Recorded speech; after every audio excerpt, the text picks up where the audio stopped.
Visit tayo sa ating kalamansi. Ito. Nabuo lahat yung kanyang buko.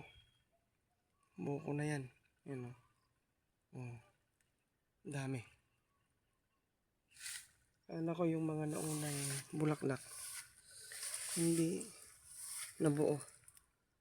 Yun pala ito. Ito yung hitik sa bulaklak noon. After ng bagyong Owan, nag-spray tayo para protektahan. Ayan. So ito, pwede na nating sabuyan ng abono para pabungahin na. Sa tingin ko ito ready na. Kaya na niyang mamunga. Okay.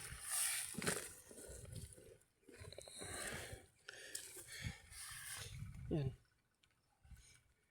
Kala ko hindi nagtuloy yung mga bulaklak niya noon. Yun pala. Ito, ang dami. Ayan. Buko na yan. Ayan.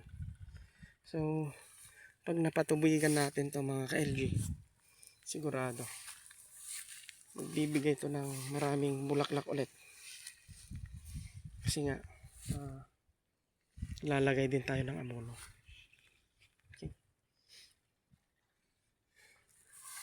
Yan.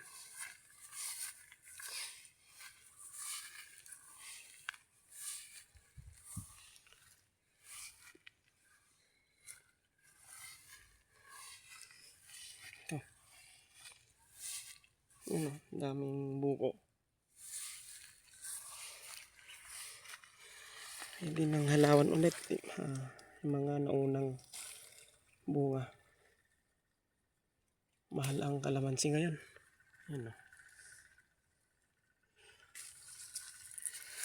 So, ang next activity natin dito is patubig, abono, para magbigay ito ng bunga.